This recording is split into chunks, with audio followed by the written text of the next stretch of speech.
네, 그럼 이어서 현장 플러스 시간으로 이어가 보도록 하겠습니다. 어제 저녁에 저희들도 보도를 해드렸습니다만은 이 대형마트의 영업 제한이 적법하다는 대법원 판결이 나왔습니다. 시간이 좀 그래도 어느 정도 지났으니까요. 과연 각계각층에서 어떤 반응을 보이고 있고 또 향후 이런 이슈가 또 어떻게 이어나갈지 계속해서 재판 과정마다 워낙 결과가 달리 나왔기 때문에 앞으로 좀 분위기는 어떻게 이어나갈 것인지 취재 기자와 함께 직접 이야기 나눠보도록 하겠습니다. 현재 박수현 기자 나와 있습니다. 어서 오십시오. 안녕하세요. 네, 안녕하세요. 어제 내용이 나왔습니다. 어떻게 내용이 나왔는지는 이제 많이들 아실 것 같고요. 반응이 좀 궁금해요. 정부 반응도 그렇고요. 중소 유통업체 반응도 그렇고 대형마트 측에서는 당연히 좀 심기가 불편하겠습니다만은 좀 어떻게 나오고 있나요? 네, 어제 오후였죠. 그 지자체가 대형마트의 영업시간을 제한하고 의무 휴업일을 지정하는 것은 적법하다는 그 대법원 판결을 내렸습니다. 이마트와 홈플러스 등 대형마트 6개사가 그 영업시간 제한 등 처분을 취소하라면서 서울 성동구, 동대문구를 상대로 낸 소송에서 그 원고 승소 판결한 원심이 깨진 건데요. 이 판결로 2012년부터 이어진 지자체와 유통업계와의 법적 분쟁이 사실상 마무리가 됐습니다. 이 소식이 전해지자 소상공인을 비롯한 중소유통업계는 즉각 환영한다는 입장을 보였습니다. 대규모 점포와 중소유통업의 상생 발전이라는 법의 취지를 다시 확인하면서 그 소상공인의 숨통을 조금이나마 틔워줄 수 있겠다라는 기대감에서인데요. 입장을 직접 들어보겠습니다. 소상공인들이 대형마트와 같이 또 동방성장을 할 수 있는 또 계기가 또 만들어진 것 같고 국가 경제에 또 막대한 영향과 또 발전된 측면에서 긍정적인 또 판결이라고 생각을 합니다. 네, 대형마트 측도 일단 아쉬운 분위기지만 대법원 판결을 존중하겠다는 뜻을 밝혔고요. 예. 현재 대형마트가 입점돼 있는 지자체가 전국에 한 175개 정도 있습니다.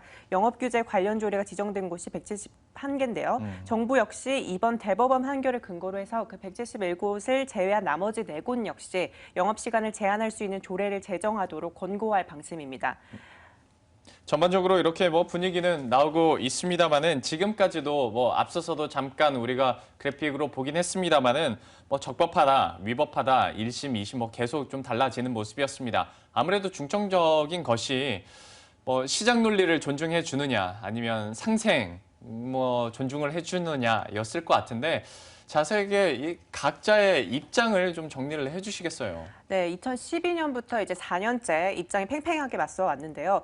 소송을 낸 대형마트 측은 일단 자유경쟁 체제에서 지자체가 경제적인 재량권을 남용하는 게 맞느냐, 이런 절차적인 위법성을 지적을 했고요. 예. 또 이 규제가 소비자 권리와 영업 자유를 침해할 뿐더러 실제로 전통시장 매출을 증대시켜서 골목상권을 살리는 효과는 아예 없다고 주장을 하고 있습니다.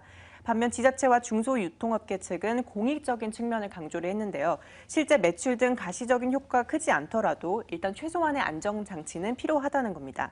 그 유통시장을 독점하다시피 하고 있는 소수의 유통공룡들의 그 무한 독주가 이어지면 중소유통업계의 생존권이 위협당할 수 있기 때문에 최소한의 보호가 필요하다는 논리입니다. 예. 그래서 이제 어제 저희도 소개해드리기로 공익적 측면에 이번에는 손을 들어줬다 해서 이런 결과가 나왔는데요. 사실 이걸 두고 어떤 효과를 나타나고 있느냐는 참 어느 곳에서 설문조사를 하고 어느 곳에서 통계를 냈느냐에 따라 수치가 조금 다르게 나옵니다. 질문을 또 어떻게 했느냐에 따라서 실효성이 있네 없네라는 얘기가 계속 나오긴 합니다만은 그래도 실질적으로 주위 사람들한테 물어보면 영업이 제한이 되면 시장을 가는 게 아니라 그냥 다음 날 대형마트를 간다라는 사람들도 충분히 좀 많이 있는 것 같아요. 때문에 어떤 상생 논리도 중요하지만 소비자 편익도 어느 정도 생각을 해줘야 되는 거 아니냐라는 얘기도 분명히 나오는 게 사실이잖아요. 네, 맞습니다. 그 실제 영업 규제가 전통시장 등의 소매 활성화로 즉각 이어지지 않는 모습입니다. 대형마트 영업 규제로 인해 소비자 패턴이 크게 바뀌지가 않은 건데요. 실제 통계에 따르면 의무 휴업 제도로 인해 구입처가 바뀌었다라는 응답자가 5명 중에 1명꼴도 채 안 되는 것으로 나타났습니다. 네. 마트가 의무 휴업하면 그 날짜 전후로 같은 곳에서 물건을 구입하지 이제 다른 곳으로는 발걸음을 돌리지 않는다 이런 의미입니다. 예. 이에 따라 휴일밖에 시간이 되지 않는 소비자 또 맞벌이 부부와 같이 야간 시간을 이용할 수밖에 없는 그런 소비자들의 불편함이 가중되어 있다는 그런 지적도 나옵니다. 이유는 여러 가지일 텐데요. 뭐 주차 이용의 문제도 있고 카드 사용, 전통시장의 편의성이 부족하고 또 온라인 구매 대중화, 즉 까다로워지고 다양화되고 있는 소비 패턴이 복합적으로 작용되고 있는 것으로 보입니다. 뭐 이런 현상들이 그리고 이런 볼멘소리들이 나오다 보니까 뭐 정부에서 이렇게 제재를 하는 것도 중요하겠지만 그러니까 중소유통업체들의 변화도 좀 필요하다. 지금까지는 뭐 별 메리트가 없다라는 얘기가 나오잖아요.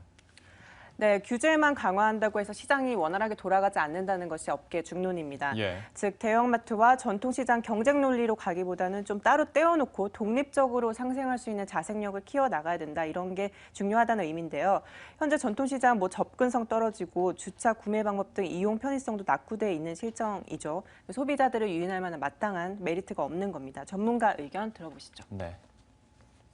전통시장에 있는 분들도 특히 전통시장에 있는 분들도 서비스 마인드를 좀 높여서 대기업들이 이번 기회에 지금처럼 거의 그 시장으로 밀고 나가는 이런 정책을 조금 더 완화하면서 그 지역에 있는 전통시장 상인이나 소상공인들하고 협업하는 모델을 자꾸 받쳐가면은 네, 예컨대 그 대형마트 판매 노하우를 지역 소상공인에게 전수하는 프로그램을 만든다든지 아니면 자체 특화된 시장을 만드는 등 대형마트와 소상공인이 윈윈할 수 있는 그런 방안을 찾아 나가야 된다는 논리가 나옵니다. 예. 뭐 윈윈할 수 있는 그러니까 이상적인 얘기들은 계속 나오고 있긴 합니다만은 참 현실이 그렇지 못하니까 저도 좀 안타깝긴 한데요. 이 와중에 이제 대형마트에 대해서는 추가적인 규제의 얘기도 계속 나오고 있습니다. 그러다 보니까 이제 뭐 지역 조례를 통해서 대형마트는 규제를 완화하려는 움직임도 보인다. 뭐 계속 얘기는 나오고 있는 것 같습니다만은 추가적인 규제 현재 좀 거론이 되고 있는 것들은 뭐가 있을까요? 네, 일단 가장 큰 법적 분쟁이 이제 어제 일단락된 거고요. 현재 추가 규제 가능성이 남아 있는 겁니다. 앞으로 그러니까 얼마든지 갈등의 그런 분쟁의 소지가 남아 있는 의미인데요. 보자면 대형마트 신규 출점을 제한 범위를 1km에서 2km로 확대하는 법안, 또 의무 휴업일을 월 2일에서 4일로 늘리는 방안 등이 발의돼 있는 상황입니다. 예. 향후 대형마트는 지자체와의 협의를 통해서 규제 범위를 뭐 조정을 하든가 해서 중소유통업계와 구체적인 상생 방안을 마련해 나갈 계획입니다. 예. 뭐 1km에서 2km로 확대를 하고 월 2회 쉬던 것도 뭐 4회로 하고 또 뭐 벌금도 뭐 2배로 더 뛰고 뭐 이런 규제들이 계속 거론은 되고 있는 것 같습니다. 때문에 이것 또한 어떤 법적인 분쟁으로 충분히 이어나갈 소지도 있는 것 같고요. 어쨌거나 영업시간 제한에 대해서는 법적인 문제는 일단락이 됐다고 하는데요. 이것이 정말 진짜로 대형마트와 중소업체들의 상생으로 이어질지는 한번 시간을 두고 지켜봐야 될 것 같습니다. 지금까지 박수현 기자와 함께 이 부분 자세하게 짚어봤습니다. 고맙습니다. 감사합니다.